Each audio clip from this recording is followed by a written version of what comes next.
अस्सलाम वालेकुम नाजरीन, मैं हूं आपके साथ आपका मेज़बान Syed Faheem Sajid, programme race book के साथ, और आप देख रहे हैं ZNN।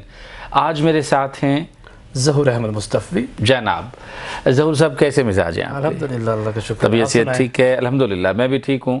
सुनाइए, कैसी गुजर रही है? बहुत अच्छे, वेरी नाइस, माशाल्लाह माशाल्लाह। आज हम अपने नाजरीन को एक सरप्राइज़ देना चाहेंगे, और आप और मैं तो जानते ही हैं, लेकिन नाजरीन के इल्म में नहीं है कि आज हम इनको किस ख़ास इलाके की सैर करवाने जा रहे हैं।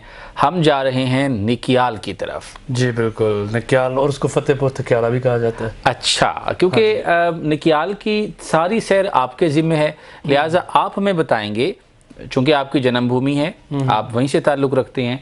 निकियाल के लोग कैसे होते हैं, निकियाल का मौसम कैसा होता है, तो कुछ हमें उस सरजमीन के बारे में बताएं, और अगर हमें ले चलते हैं तो इससे बेहतर बिल्कुल। नाजरीन को जब हम बात कर रहे हैं तो साथ साथ वो विजुअल्स भी हम इनको दिखाएंगे। बिल्कुल ठीक है। निकियाल की सैर होती भी चली जाएगी, और हम जो गुफ्तगू होगी हमारी, जी हाँ, वो भी उन तक पहुँचती रहेगी।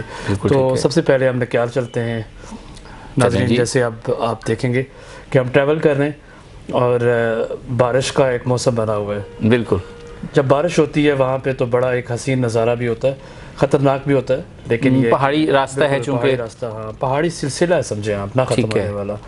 और इसकी जो सबसे बड़ी खूबसूरती है कि बुलंदोबाला पहाड़ होते हैं, वहाँ से नीचे आप देखें तो एक लोग बस्तियाँ हैं, गांव इतने खूबसूरत उन्होंने बसाए हैं, और दरिया के बिल्कुल इर्द गिर्द, पहाड़ों के अंदर, ऊपर टॉप पे नीचे, इस तरह से बड़ी एक हसीन नज़ारा, यानी अपने पूरे जोबन पे होती है। बिल्कुल ऐसे। तो जब बारिश होती है, लैंडस्लाइडिंग के भी बहुत से मामला होते हैं, मसाइल पेश आते हैं। बिल्कुल ऐसे ही होता है, और फिर बड़े प्रॉब्लम्स खड़े हो जाते हैं, लोग आना जाना बंद हो जाता है। अच्छा, अमूमन हम अपने घरों में बैठकर टीवी स्क्रीन्स पर देखते थे कि निकियाल में शदीद झड़प, निकियाल सेक्टर में जनाब गोलाबारी, फायरिंग, और चूँकि LOC पर वाक़ है तो हर वक्त वहाँ से हमें ऐसी ही खबरें आती थी कि हम डर जाते थे। आप बताएं कि वहाँ क्या सूरत हाल रहती है? निकियाल सेक्टर का जिस तरह से आपने जिक्र किया है ना, ये तारुफ तो पूरी दुनिया जानती है। जब भी फायरिंग होती है तो सबसे पहली खबर निकियाल से ही आती है। और मैं आपको ये बात बताऊं बड़ी दुख के साथ कि हमारी फैमिली के, बल्कि वहाँ लाइन ऑफ कंट्रोल पे रहने वाले जितने भी अफराद हैं, जितने भी घर हैं, वहाँ हर घर में से कोई ना कोई एक शहीद आपको मिलेगा। और मेरे ताया अबू शहीद हुए। अच्छा। फिर इसी तरह मेरी बड़ी सिस्टर जो है वो शहीद हुई हैं। अल्लाह, जन्नत में आप जैसे बस रहे होते हैं। सुबह सवेरे जब उठते हैं तो एक चिड़ियों की चहकार, जी चहकार और नगमे आपको सुनाई देते हैं।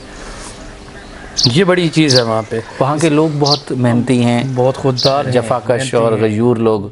तो आप यकीनन उसी धरती के बेटे हैं, तो हमें बताएंगे कि वो लोग किस तरह अपने शब व रोज़ बसर करते हैं। उनका जो रोज़गार है ना, वो सबसे ज़्यादा ये होता है कि वो गंदम फसल या जो भी मतलब मामलात होते हैं, ज़री खेती बाड़ी ज़्यादा करते हैं उनकी, खेती बाड़ी के हवाले से। तो उसमें मकई की फसल ज़्यादा होती है, या और गंदम की। फिर इसी तरह उन्होंने मवेशी पाल रखे होते हैं, और उस पर उनका काम चल जाता है। फिर इसके साथ साथ एक और चीज़ जो है वो ये है कि उनके जो बच्चे हैं वो फ़ॉरेन में हैं। ठीक है। कोई दुबई में है, कोई इस तरह से अमेरिका, UK, मतलब इस तरह से फ़ॉरेन में गए हुए हैं। तो वालिदैन घर के सिलसिला चलता रहता है।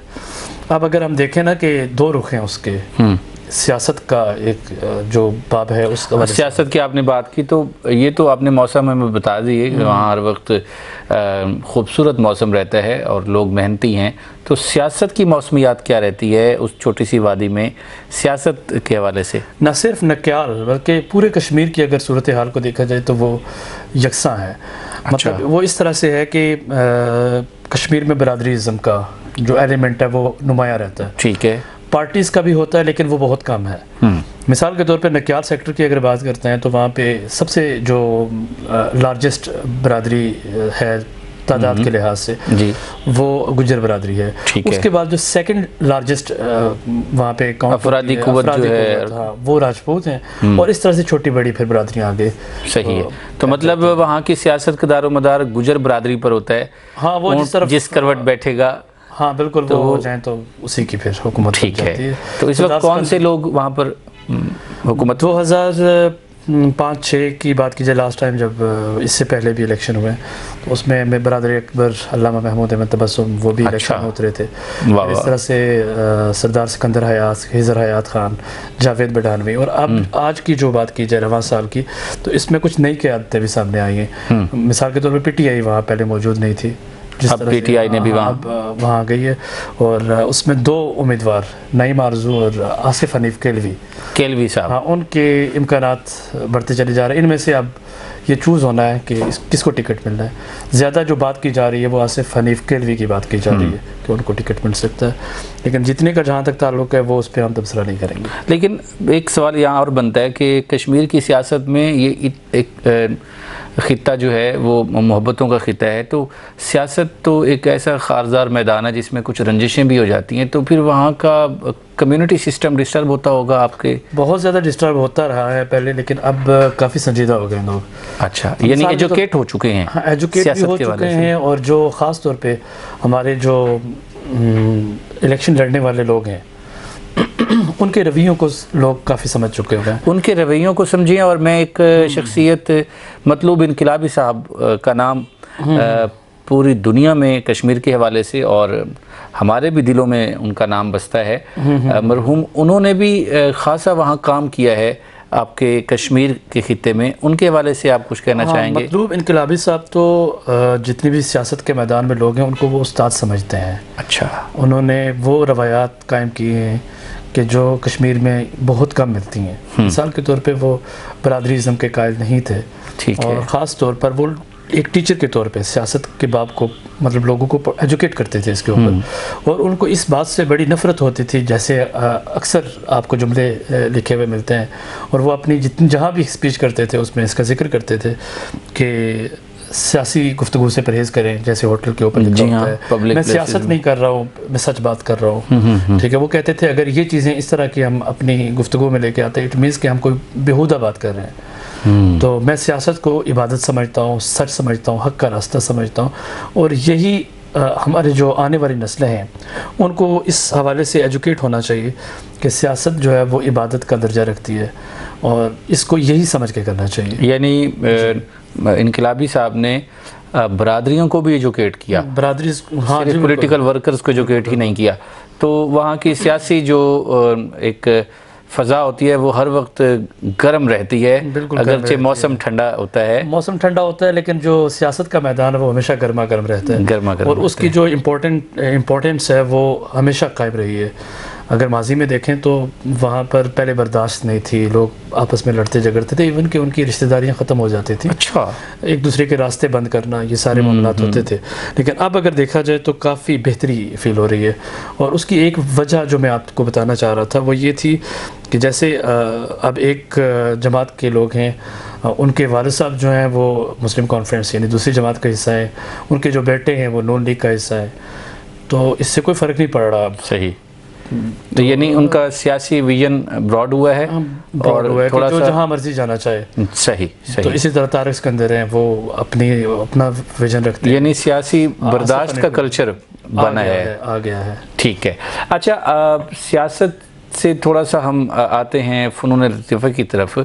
तो कश्मीर में और निक्याल सेक्टर में जहाँ हर वक्त गोलियों की आवाज़ों के जो है ना वो नगमे बज रहे होते हैं, वहाँ सुरीले लोग भी होंगे, बाज़ौक़ लोग भी होंगे, तो वहाँ के गीत भी तो हवाओं में शामिल होते होंगे। हाँ, बिल्कुल। वहाँ के ख़ास तौर पे जो आपको सैफुल मुलूक जी, रोमिया कश्मीर, मियाँ मोहम्मद बख्श रहमतुल्लाह अलैह, उनका कलाम बहुत सुना जाता है। फिर आपकी जो सराइकी के लोग हैं वहाँ पे, उन्होंने जो कलाम पेश किए हैं वो तो बड़े शौक़ से सुने जाते हैं, लोग इसे तवज्जो से बहुत पसंद करते हैं, और इसको मीठी ज़ुबान तसव्वुर करते हैं। सही। फिर इसके साथ साथ एक और चीज़ मैं आपको बताऊँ, हमारे जो बच्चे हैं, हर घर में हर दूसरा बच्चा बड़ा सुरीला है। वाह वाह, उसकी एक एग्जांपल हम यहाँ भी आपको देंगे भी, ज़रूर, बिल्कुल। हम वो बच्चे किस तरह से करते हैं ये, और इनका कोई ट्रेनिंग सिस्टम नहीं होता, कोई ऐसा यानी गॉड गिफ्टेड उनके पास है ये। बिल्कुल, ये वो सुनते रहे तो बस वहाँ से उन्होंने चीज़ों को आगे लेके। बिल्कुल, हम एक खूबसूरत सी आवाज़ अपने नाज़रीन को सुनवाते हैं। हाँ बिल्कुल।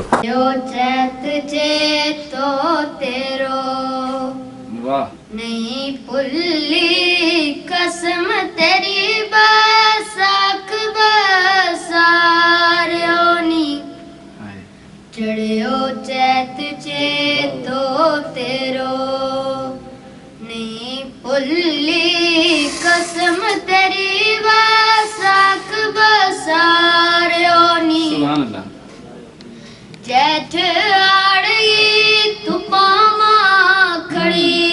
देखूं जेठ आड़ी तुपामा खड़ी देखूं सावन पादरे विबुओ मार्यो नी सुअख पर के कतक हाँ जी कद आवे केड़ी कड़ी में काग उडार्यो नी सुअख पर के कतक कद आवे केड़ी कड़ी में काग उडार्यो नी मंगर पोते मामा रात जागूं मंगर पोते मामा रात जागूं गगन ज़ारा आयो फिरो मार्यो नी तालियां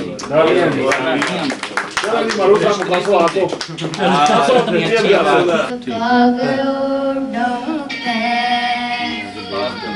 फाल कल्लो रोटी चिरैप लावड़ा खाऊं तेरा कीफ काग उड़ाऊं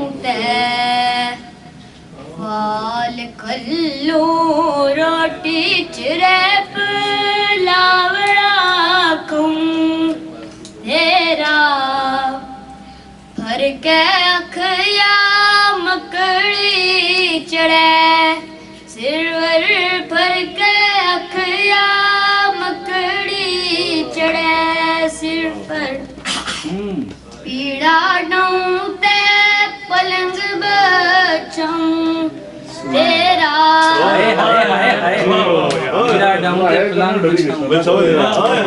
क्या बात है क्या बात है ये पढ़े ना हम तो शोर करेंगे सब। अच्छा लगा हम तो बस बस बहुत है। जी नाजरीन, हमने जैसा कि आपसे वादा किया था नकियाल दिखाने का आपको। ज़हूर साहब, बहुत अच्छा इलाका, बहुत खूबसूरत। आपने हमारी प्यास बुझा दी। जिस तरह आपने बयान किया था वैसे ही खूबसूरत नज़ारे, खूबसूरत लोग और लहलाते खेत और वहाँ के जो एक यानी फितरत वहाँ रक्स करती है। और गाना का तो कमाल था, उस बच्चे ने इतना प्यारा गाया है। मैं भी कुछ मज़ा आया, सोच रहा था कि अच्छा ये बच्चे ने तो गाया है ना जी, इसके बाद आपने मुल्तान दिखाना है हमें। आज ही मुल्तान दिखाते हैं आपको। अभी तो दिखाते मज़े हैं। हो गए ना। हाँ जी, मज़े हो गए बिल्कुल। और फिर अपनी आवाज़ भी सुनाए।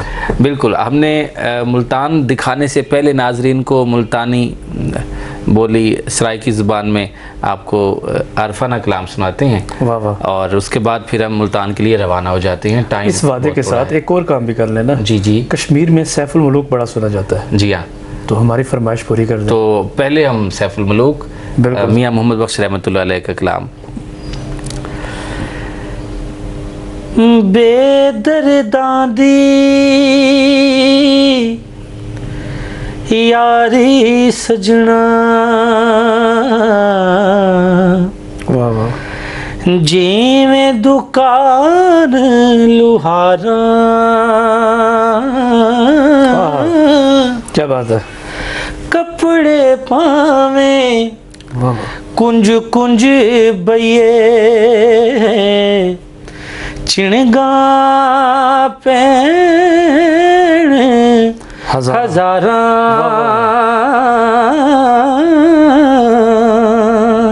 वाह वाह। दर्द मंदारी यारी सजना, जिवें दुकान अतारा, क्या बात है। सौदा भावें लइए ना लइए, हुले हजारा। वाह वाह वाह। ये मियाँ साहब का कलाम मुल्तान में हम सुनते हैं तो हमें लगता है जैसे हम कश्मीर में बैठे हुए। जी, ख्वाजा साहब का खूबसूरत कलाम है, पीलू पकियां नी या छुणू रल यार। वाह वाह। तो पीलूं तो एक इस्तियारा है, असल में ख्वाजा साहब कुछ और कहना चाहते हैं, ये आपको मुल्तान में जाकर बताएंगे। चुनू रल यार पीलूं पक्कियां नी वे, चुनू रल यार पीलूं पक्कियां नी वे, चुनू रल यार पीलूं पक्कियां नी वे, चुनू रल यार। आया पीलू चुनण दे सांगे, ओड़क थैया फरीदण वांगे, आया पीलू चुनण दे सांगे, ओड़क थैया फरीदण वांगे, छोड़ा राम करार हकियां बक्कियां नी, क्या बात है, बक्कियां नी वे, चुनू रल यार पीलू पक्कियां नी वे, चुनू रल यार पीलू चुन दे बोछण लीरा, चोला भी थी लीर खतीरा, पीलू चुन दे बोछण लीरा, चोला भी थी लीर खतीरा, गिले करण बुचार सेंग्या सखियां नी वे, चुनू रल यार पीलू पक्कियां नी वे, चुनू रल यार। अच्छा, ये अशार माशाल्लाह दिल में उतर रहे थे, तो अगर हमारे नाजरीन को आप इसके मीनिंग बता दें कि क्या है ये। असल में ख्वाजा साहब की ज़ुबान जो है वो मकामी ज़ुबान उन्होंने बात की है, तो मकामी फ़ाना फ्लोरा, वहीं के ही जानवर, वहीं के ही फूल और फ्रूट्स सब उन्हीं को शायरी में ले आए हैं। वाह वाह वाह। तो उन्होंने पीलू, हमारे पास एक ऐसा फ्रूट है जो यानी वाइड कह सकते हैं उसे, और माइनर फ्रूट है, मार्केट में नहीं लाया जाता, वहीं से बस आप उसे चुनें और खाएं। तो पीलू का सीज़न होता है, पीलू के चुनने का मौसम होता है, जब वो पकता है उसकी शेल्फ लाइफ बहुत कम है, बस आप उसे चुनें और खूबसूरत मिट्टी की डोलकियाँ सी होती हैं, इनमें आप उन्हें बैठकर खाएं, फिर दोस्तों के साथ बैठकर एक सेलिब्रेशन करते हैं। तो कहना ये चाहते हैं कि पीलू पक गई हैं और दोस्तों को दावत दी जा रही है, आओ चुनते हैं, मिलकर चुनते हैं, इसी बहाने मिल जाएंगे। तो बाहर के मौसम में जिस तरह सहेलियां, दोस्त, संगी इकट्ठे होते हैं, तो बुजुर्गों ने भी इस इकट्ठ को बरकरार रखने के लिए, ज़ौक़ पैदा करने के लिए, और अपनी यानी शायरी में यही पैगाम दिया कि इंसानियत इकट्ठी रहे। अभी पीलू पके में आ जाओ चुनते हैं, और फिर कहा ज़िंदगी में यानी पीलू चुनते हुए, कहा पीलू चुन दे बोछण लीरा, कि पीलू चुनते हुए वो चूँकि साथ कांटे भी होते हैं, तो अगर कहीं दुपट्टा अड़ जाए किसी चुनने वाली का, तो वो दुपट्टा जो है उस वक्त चीरा भी जा सकता है वो। तो पीलू चुन दे बोछण लीरा, चोला भी थी या लीर कतीरा, कि ज़िंदगी में आप जब मुश्किलात देखते हैं तो उनमें परेशानियों में आपके जो है ना वो चोला, कपड़े, लीरा, धैया हो जाती हैं। इसका ध्यान नहीं करना है, आपने पीलू चुनते रहना है, दोस्तों के साथ रहना है, मुश्किलों में दूर नहीं होना। इसी तरह इस जहान में अजिया क्या बात है कि हम जब आए हैं इस दुनिया में तो मुश्किलात हैं। आइयाँ पीलू चुनन दे सांगे, मैं पीलू चुनने आई थी यहाँ पर इस दुनिया में, जैसे ही हम सब आए हैं। औड़क थैया फरीदन मांगे, बिलाखिर मेरा भी फरीद की तरह हशर नशर हो गया, जैसे उसका हाल हुआ कि अब मैं हैरत में हूँ कि ये क्या हो रहा है। जैसे इकबाल ने कहा था, मैं वे हैरत हूँ कि दुनिया क्या से क्या हो जाएगी। वाह वाह। और भी इसकी कई जिहतें हैं, एक जिहत ये भी है। क्या बात है, क्या बात है, मज़ा आ गया। साहब की खूबसूरत धरती की तरफ चलते हैं। बिल्कुल। और अब मैं आपको मुल्तान चलते हैं जी, मुल्तान देखते हैं। माशाल्लाह कर सकते हैं ताकि हम अपने आने वाले प्रोग्राम को बेहतर कर सकें, और हमें आज के प्रोग्राम से इजाज़त चाहिए। बिल्कुल, इंशाल्लाह अगले प्रोग्राम में हम रेस बुक में दोबारा मिलेंगे। ज़हूर मुस्तफ़ी और फ़हीम साजिद को दीजिए इजाज़त। अल्लाह हाफ़िज़।